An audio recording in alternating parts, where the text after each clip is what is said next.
Have you ever wondered what the world was like when the richest person alive came from Africa? Forget Silicon Valley billionaires. We're talking about a fortune so vast, it's almost impossible to calculate.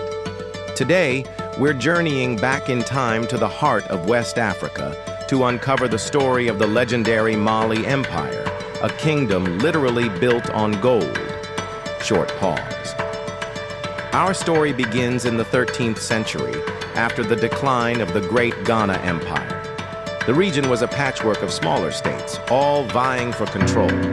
But from this chaos, a hero emerged. His name was Sundiata Keita, the Lion Prince. Sundiata wasn't born into power. In fact, legends say he was a sickly child, unable to walk for years.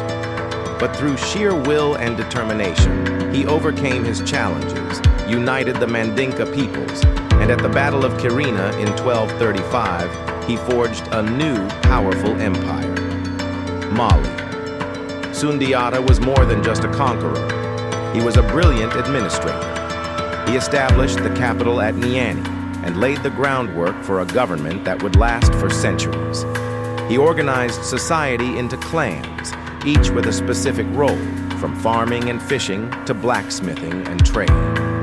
This social structure created stability and allowed the empire to flourish. He also established control over the region's 3 immense gold mines, setting the stage for Mali's incredible wealth.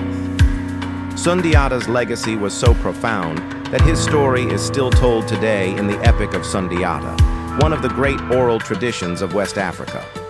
But when we talk about the Mali Empire, one name echoes louder than any other: Mansa Musa. Mansa means king or emperor, and Mansa Musa, who was Sundiata's grandnephew, ascended to the throne around 1312. It was under his reign that the Mali Empire reached its zenith, becoming a global superpower. Mansa Musa's fame wasn't just confined to Africa.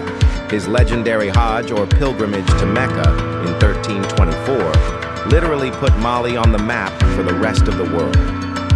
Imagine this: a caravan stretching as far as the eye can see. Chroniclers of the time reported it included 60,000 men, all dressed in fine silks, along with 12,000 attendants. But the most staggering part? There were 80 to 100 camels, each loaded with up to 300 pounds of pure gold dust. As this golden procession traveled through cities like Cairo, Mansa Musa's generosity was boundless. He gave away so much gold to the poor and to local rulers that he single-handedly destabilized the economy. The value of gold in Cairo plummeted and didn't recover for over a decade. This act of extravagant charity made European and Arab merchants and mapmakers take notice. For the first time, maps like the 1375 Catalan Atlas depicted a king in West Africa, holding a golden nugget with the name Mansa Musa. The world now knew that an incredibly wealthy and powerful empire existed south of the Sahara. But Mansa Musa's legacy is about so much more than just wealth. His journey to Mecca was also a quest for knowledge and faith. He returned not just with scholars, architects, and poets, but with a renewed vision for his empire. He was a devout Muslim and wanted to make Mali a center of Islamic learning and culture. This brings us to the legendary city of Timbuktu. Under Mansa Musa's patronage, Timbuktu and other cities like Djenné were transformed from simple trading posts into world-renowned centers of scholarship. He commissioned the construction of magnificent mosques, like the famous Jinguereber Mosque in Timbuktu, which still stands today. He also founded the University of Sankore, which became one of the most important intellectual hubs of its time. Think about it. While much of Europe was still in the Middle Ages, Timbuktu's libraries held hundreds of thousands of manuscripts on subjects ranging from astronomy and mathematics to law and medicine. Scholars from all over the Islamic world flocked to Mali to study and teach. The empire wasn't just rich in gold, it was rich in knowledge. So how did this empire sustain itself?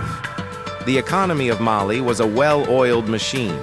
At its heart, were the trans-Saharan trade routes. Caravans of camels, the ships of the desert, moved goods across the vast expanse of sand. From the north came salt, a commodity so valuable it was sometimes traded for its weight in gold. They also brought cloth, copper, and horses. In return, Mali exported its most precious resource, gold. The Bambuk, Bure, and Galam gold fields were legendary. But they also traded ivory, cola nuts, and, tragically, enslaved people. The state controlled this trade, taxing goods that came in and out, which filled the imperial treasury and funded the army, the administration, and Mansa Musa's grand projects. The empire's reach was immense. At its peak, it stretched for over 2,000 miles, from the Atlantic coast all the way to modern-day Niger, encompassing parts of what are now Senegal, Guinea, Mali, and Mauritania. This vast territory was home to an estimated 40 to 50 million people, a population larger than any in Europe at the time. It was a diverse, multi-ethnic, and multilingual empire, held together by a strong central government and a powerful army. Like all great empires, however, Mali eventually began to decline. After Mansa Musa's death around 1337, a series of less effective rulers struggled to maintain control over the vast territory. Internal disputes over succession weakened the central government. Rebellions began to break out in the provinces, and rival powers, like the Mossi Kingdom to the south, started raiding Mali's borders. The biggest blow came from the east. The city of Gao, a key trading hub within the empire, began to assert its independence, eventually forming the nucleus of the rising Songhai Empire. By the mid-15th century, the Songhai had captured Timbuktu and were steadily chipping away at Mali's territory. The arrival of Portuguese explorers on the Atlantic coast also disrupted the old trans-Saharan trade routes, diverting the flow of gold and weakening the economic foundation of the empire. By the year 1600, the once mighty Mali Empire had fragmented into a collection of small, independent chiefdoms. But the story doesn't end there. The legacy of the Mali Empire is profound and enduring.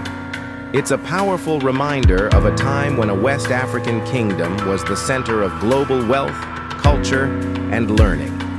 It shaped the history of West Africa for centuries, and its influence can still be felt today in the region's music, language, and traditions.